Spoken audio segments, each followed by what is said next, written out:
Gainesville, Florida, 1999. The air, thick with the lingering humidity of a protracted summer and the sweet, almost cloying scent of jasmine, hummed with the electric energy of a college town awakening to a new academic year. September had reluctantly given way to a balmy October, and the University of Florida campus was a vibrant tapestry of returning students, eager and apprehensive, filling the red brick halls and sun-drenched quads. They moved with a youthful purpose, their laughter echoing between ancient oak trees draped with Spanish moss, their backpacks laden with textbooks and the weight of nascent adult ambitions. Among them was Sarah Jenkins, a 20-year-old junior majoring in English literature. Sarah wasn't one for the wilder, neon-soaked fringes of campus nightlife. Her days were a predictable rhythm, a comforting cadence that spoke of stability and quiet determination. Early morning classes in the cavernous lecture halls of Turlington Hall, where the drone of professors mingled with the rustle of notebooks and the muted clicks of ballpoint pens. Then a shift at the Daily Grind, a popular coffee shop on University Avenue, just a short walk from the campus gates. Here, the rich, earthy aroma of roasting beans mingled with the chatter of students cramming for exams, the clatter of ceramic mugs, and the occasional burst of laughter. Sarah, with her quick, genuine smile and efficient movements, knew most of the regulars by name, their preferred caffeinated concoctions memorized. She found a quiet satisfaction in the ritual, the small interactions that wove her into the tapestry of Gainesville life. Evenings often found her buried in books at Library West. The low, steady hum of fluorescent lights a familiar soundtrack to her studies, the scent of old paper and dust a strange comfort. Sometimes she'd unwind with her roommate, Jessica, in their small, slightly too cramped apartment on SW 34th Street, sharing a bag of microwave popcorn and debating the latest episode of Friends. The apartment, a typical student dwelling, was a jumble of mismatched furniture, textbooks, and the occasional discarded fast food wrapper, but it was home. Sarah drove a faded blue 1990 Honda Civic, a hand-me-down from her older brother, its passenger side window notoriously sticky, a minor annoyance she often joked about. She listened to mixed CDs on its temperamental stereo, often singing along off-key to Oasis or Alanis Morissette as she navigated the familiar streets. Communication with her parents, John and Emily, who lived in a quiet suburb of Orlando, was a sacred ritual. Every Sunday evening, without fail, Sarah would pick up the landline in their apartment, dial home, and spend an hour recounting her week, her voice a comforting presence across the 2-hour drive that separated them. She was, by all accounts, a good kid, focused, responsible, with a quiet ambition to teach high school English. She had a boyfriend, Mark, who worked with her at the Daily Grind, and their relationship was easy, comfortable, built on shared study sessions and late-night talks. Sarah was, in essence, unremarkable in the best possible way, a fundamental thread in the vibrant, sprawling fabric of Gainesville, whose sudden, inexplicable unraveling would leave a gaping, devastating hole. October 15, 1999 was a Friday, one of those perfect Florida days where the sky was an impossible crystalline blue, and the breeze, though still warm, carried a subtle, almost imperceptible hint of the seasons changing. Sarah had an early afternoon class on campus, a literature seminar that wrapped up at 3 p.m., then her usual shift at the Daily Grind until 6 p.m. She clocked out precisely on time, exchanging her usual friendly goodbyes with Mark, who was on the closing shift. Her plan for the evening was simple and unremarkable.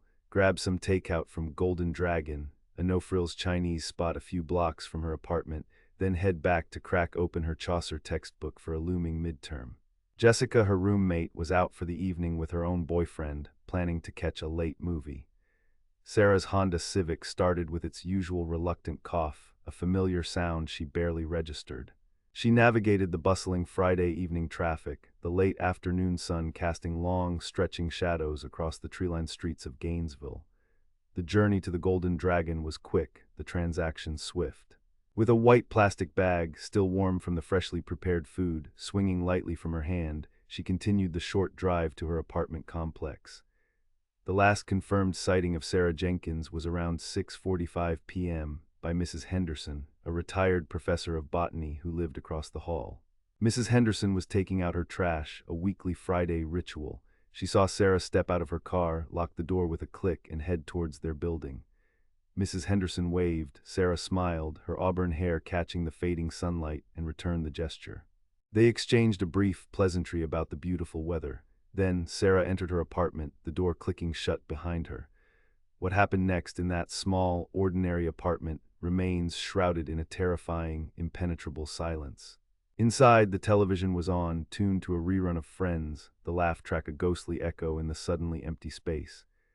A half-eaten container of General Tso's chicken sat on the coffee table. A textbook, Chaucer's Canterbury Tales, lay open on the couch, its pages still turned to the same passage Sarah had been studying.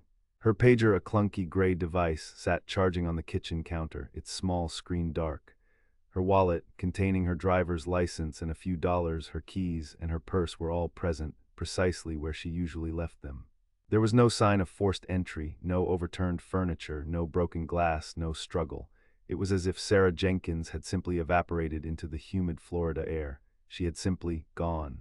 Saturday morning, Jessica returned to an unnervingly quiet apartment. This wasn't entirely unusual. Sarah sometimes stayed up late at the library, pulling an all-nighter for an assignment, or went for an early morning run before Jessica was awake. But when noon rolled around and Sarah still wasn't there, a prickle of unease began to spread through Jessica's chest. Sarah was meticulous about her schedule, almost to a fault. She never missed an important class, especially not a Saturday study group she'd committed to with Mark and other classmates. Jessica tried calling Sarah's pager, sending a quick "Where are you?" message, but received no response. She left a message on the apartment's answering machine, her voice trying to sound casual, but edged with a growing worry she couldn't quite mask. By Saturday evening, the unease had morphed into outright alarm. Jessica, fighting a surge of panic, called Sarah's parents in Orlando. John Jenkins, Sarah's father, a man whose calm, steady demeanor rarely wavered, felt a cold dread settle in his stomach as Jessica recounted the details. Emily, her mother, was already picturing every terrible scenario, her mind racing with the dark possibilities that parents instinctively push away. They tried to reassure Jessica and themselves, suggesting Sarah probably went on an impromptu trip with a friend, or perhaps her pager was off, the battery dead. But deep down, a chilling certainty began to take root. This wasn't Sarah, this wasn't her way. On Sunday morning, when the phone didn't ring, when the familiar voice of their daughter didn't fill the quiet Sunday kitchen, the dread became a crushing, undeniable certainty. John and Emily, their faces pale and drawn, drove the 2-hour stretch from Orlando to Gainesville, their car filled with a suffocating silence heavier than any conversation. They immediately filed a missing person report with the Gainesville Police Department early that afternoon. Detective Robert Miller, a veteran officer with 2 decades on the force, took the call. He'd seen plenty of missing college students in Gainesville. Most turned up within days, often sheepish, sometimes hungover, usually with a plausible, if embarrassing, explanation. But something about Sarah's case felt different from the start. The apartment showed no signs of forced entry, no struggle whatsoever. Her faded Honda Civic was still in the lot. Her personal effects, including her wallet with ID and cash, her keys, and her purse, were undisturbed. It looked like she had simply walked out or been taken without a fight, without a sound. Miller's first steps were standard, but meticulously executed. He interviewed Jessica, Mark, Mrs. Henderson, Sarah's professors, and a wide circle of friends and acquaintances.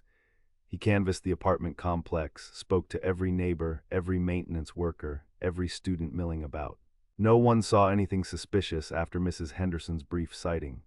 She was just there, then she wasn't, Jessica tearfully explained for the 10th time, her voice cracking with exhaustion and fear. Mark recounted their last conversation at work, nothing out of the ordinary, just the usual Friday evening banter. The police put out a public appeal, plastering Sarah's photo, a bright, hopeful smile framed by her auburn hair, on lamp posts and store windows across Gainesville, extending to bus stops and payphone booths.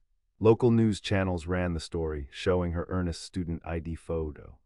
The initial theory, a common and often misleading assumption in college town cases, leaned towards a voluntary disappearance. Maybe she needed a break, got overwhelmed with school, an officer suggested to John during a tense meeting. John, clenching his jaw, his eyes burning with a controlled fury, retorted, "You don't know my daughter. She wouldn't just vanish without a word, not to us, not ever." The assumption stung, adding insult to the rapidly growing injury of their fear, undermining their belief in the system designed to protect their child. The police followed up on every tip, no matter how tenuous. A supposed sighting in Jacksonville, a claim of her working at a diner in rural Georgia, a cryptic call from a self-proclaimed psychic. Each lead led to a dead end, each false hope a fresh, agonizing wound for the Jenkins family. K-9 units scoured the dense, humid woods bordering the apartment complex and the nearby parks, their keen senses searching for a scent trail, but the Florida heat and humidity were formidable adversaries, quickly degrading any olfactory evidence. Aerial searches by helicopter, focusing on the vast tracts of undeveloped land surrounding Gainesville, yielded nothing but endless canopies of green. Days bled into weeks, weeks into months. The initial flurry of local media attention dwindled. The Gainesville Sun and the Florida Alligator, which had run headlines like UF student vanishes, soon relegated Sarah's story to smaller updates, then to the back pages, then, tragically, to a fading memory in the public consciousness. John and Emily Jenkins, however, refused to let her be forgotten. They transformed their grief into relentless action. They organized their own search parties, enlisting friends, family, and concerned community members. They distributed tens of thousands of flyers, posting them not just in downtown Gainesville and by the tranquil, alligator-inhabited Lake Alice, but also driving up and down I-75, scrutinizing every roadside ditch, every patch of palmetto-choked woods between Gainesville and Orlando. They even funded billboards along the interstate, Sarah's smiling face a silent plea against the endless blue sky. They hired a private investigator, a gruff ex-cop named Frank Davies, who walked the same ground, asked the same questions, and with a heavy heart, came up with the same devastating lack of answers. Emily lost weight, her once vibrant eyes now perpetually shadowed, her face etched with a permanent, silent scream. John, usually a pillar of stoicism, found himself staring blankly at walls for hours in their Orlando home, the oppressive silence amplifying the gaping absence of their daughter. Birthdays passed, holidays became unbearable echoes of past celebrations. Thanksgiving, Christmas, Sarah's 21st birthday, each milestone without her was a fresh twist of the knife, a brutal reminder of the life stolen. The apartment in Gainesville remained rented for months, a shrine to a life suddenly paused, then slowly, painstakingly packed away by heartbroken parents who couldn't bear to look at her books, her clothes, her half-finished art projects. The community rallied for a while, vigils held on campus, prayer groups formed, but as time wore on, the collective memory faded, replaced by new anxieties, new news cycles, new college students filling the campus with their own hopes and dreams. For the Jenkins, however, time did not heal. It merely deepened the chasm of their grief, turning the sharp edges of uncertainty into a dull, persistent ache. Detective Miller, despite the official designation of the case as cold, kept Sarah's file on his desk, a constant, nagging reminder of the young woman whose life simply evaporated into the humid Florida air. He revisited witness statements, checked for new technologies that might help, cross-referenced with other unsolved cases in the region. Nothing. It was a phantom, a whisper in the wind, a case without a body, without a trace, without a suspect.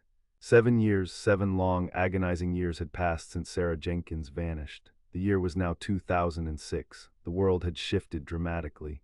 Cell phones were ubiquitous, sleeker, more powerful. The internet was a dominant force, not just for academic research, but for social connection. For John and Emily, the passage of time had dulled the sharpness of the initial shock, but had replaced it with a dull, persistent ache that never truly subsided. They lived in a perpetual state of suspended animation, where every phone call might be the call, every news report might finally bring an answer. But the calls never came, the reports were always about someone else. Detective Miller had retired from active duty from the Gainesville PD a few years prior, now working cold cases part-time as a consultant, but the case of Sarah Jenkins still haunted him. He often thought of her bright, hopeful smile, the desperate, pleading eyes of her parents. Then, on a sweltering July afternoon in 2006, the impossible happened, shattering the fragile peace of their long-held uncertainty. A crew clearing land for a new housing development near the town of Ocala, roughly 45 miles south of Gainesville, stumbled upon something horrifying. Deep in a heavily wooded area, a desolate tract of pine flatwoods and scrub oaks, hidden beneath years of dense undergrowth, leaf litter, and sandy soil, they uncovered human remains. The skeleton was mostly intact, remarkably preserved by the dry, sandy earth, tangled in the gnarled roots of an old oak. The Marion County Sheriff's Office was immediately called, the construction site cordoned off. Forensic anthropologists and crime scene investigators moved in cautiously, the oppressive heat and biting insects adding another layer of challenge to their grim task. The scene was remote, deliberately chosen for its isolation, accessible only by a rough, unpaved track. There was no obvious sign of a struggle visible on the surface, no personal effects immediately apparent to identify the victim. The remains were meticulously excavated, piece by agonizing piece, and carefully transported to the medical examiner's office. Dental records were the first, most promising step. Within days, the match was made. The distinctive dental work, a specific filling on an upper molar and a partially erupted wisdom tooth, belonged unequivocally to Sarah Jenkins. The news hit John and Emily like a physical blow, a fresh wave of agony that was somehow worse than the suffocating uncertainty. For 7 years they had clung to the slimmest, most irrational hope, a flickering candle in the darkest night, that she might still be alive, held captive somewhere, or perhaps living a new life, just waiting to be found. That hope, however faint, was now brutally and irrevocably extinguished. Their daughter was gone. She had been gone for 7 years, her last moments played out in an unknown horror, her resting place a forgotten patch of earth. The Marion County Sheriff's Office, now collaborating closely with the Gainesville PD and bringing Detective Miller out of semi-retirement as a consultant, launched a new, intense investigation. The skeletal remains indicated clear evidence of blunt force trauma to the cranium and upper torso, consistent with a brutal homicide. The medical examiner also noted subtle perimortem fractures, suggesting the body had been moved or handled roughly shortly after death, perhaps from the original crime scene to the burial site. Remnants of clothing, though severely decomposed, were found clinging to the bones, fragments of a cotton t-shirt and denim jeans, identifiable as common student attire from the late 90s, matching what Sarah was last seen wearing. The location itself was a profound puzzle. Why Ocala? It was off the beaten path, far enough from Gainesville to suggest a deliberate act of concealment, not a random dump. It implied careful planning, a perpetrator who knew the area, or at least how to find a remote burial spot. The immediate vicinity around the remains was meticulously searched once more, this time with greater forensic tools and a renewed urgency. They found a few discarded items. An old, corroded soda can, a fragment of what might have been a button from a jacket or shirt. Each piece, however small, was sent to the state lab. DNA samples were taken from the bones, hoped to yield a profile of the perpetrator, but environmental degradation, 7 years exposed to the elements in the Florida soil, had taken its toll, making extraction and analysis incredibly difficult, if not impossible, for the technology available in 2006. What little could be extracted was degraded, incomplete, and did not match any profiles in the nascent CODIS database. The investigation now had a body, a confirmation of the ultimate fear, but the who and why remained a chilling, elusive ghost. The police revisited old witness statements, looking for anything missed in the initial chaos and the initial runaway bias. They re-interviewed Mark, Jessica, Mrs. Henderson, and countless others. Their memories faded, but their initial reports now viewed through the grim lens of murder. They focused on anyone Sarah might have argued with, anyone who showed an unusual or possessive interest, anyone who might have had a hidden motive that was overlooked in the initial, voluntary disappearance fog. They developed a new list of persons of interest, including a former boyfriend who had a history of anger issues and had moved out of state shortly after Sarah's disappearance, and a few individuals with known criminal records for violent offenses in the region who fit a geographical profile. Leads were diligently followed up, interviews conducted, alibis checked, but each potential suspect was either cleared or the evidence against them was too circumstantial, too weak to proceed. The original police work, hampered by the initial assumption and the lack of a body to confirm foul play, now appeared critically flawed. Precious time, crucial evidence had been lost in those initial days and weeks. The soil around Sarah's apartment, potentially holding trace evidence, the fibers in her car, possible latent prints on her door or inside her apartment, all gone, disturbed, contaminated, or simply never properly collected, rendering the scene effectively sterile for forensics 7 years later. The original crime scene, wherever it was, had been lost to time. The identification of Sarah's remains brought a different kind of anguish, a closure that offered no peace, only a new, sharper dimension of pain. John and Emily finally had a grave to visit in Orlando, a physical place to mourn, a headstone bearing their daughter's name and dates, but the fundamental questions continued to haunt them with relentless cruelty. Who took their daughter? Why? What happened in those terrifying moments between waving goodbye to Mrs. Henderson and ending up in a remote patch of Ocala woods 45 miles away? The renewed police investigation, re-energized by the discovery of her remains, eventually slowed again, choked by the passage of time and the scarcity of fresh, tangible evidence. The leads dried up. DNA technology, while advanced for 2006, couldn't work miracles on highly degraded samples. The fragmented button provided no unique identifiers, no telltale signature. The corroded soda can yielded only generic fingerprints, too common to be useful. Sarah Jenkins' case became a perpetual cold case, warmed slightly by the discovery, but never brought to a full boil of justice. The University of Florida erected a small, unassuming memorial bench in her honor near the library, a quiet reminder of a vibrant life cut tragically short, its bronze plaque a testament to a student who never returned. Every year on the anniversary of her disappearance and then the solemn date of her discovery, John and Emily would drive to Gainesville, visit the bench, and then make the somber, reflective journey to the Ocala site, now marked with a simple, weathered wooden cross they had placed there. They continued to advocate for other missing persons, using their own heartbreaking story to push for better initial investigations, for a change in how runaway assumptions colored early police work, for a more immediate and thorough response when a loved one simply vanishes. They learned to live with the unanswered questions, a constant, gnawing void in their lives, a perpetual ache that no amount of time or resolution could ever fully fill. The vibrant energy of Gainesville continued to hum, new generations of students walking the same paths, unaware of the deep, lingering shadow cast by Sarah Jenkins' vanishing. Her story, a stark reminder of the fragile line between everyday life and inexplicable horror, remained a haunting whisper in the humid Florida air, a truth forever lost in the relentless passage of time and the quiet, unforgiving earth.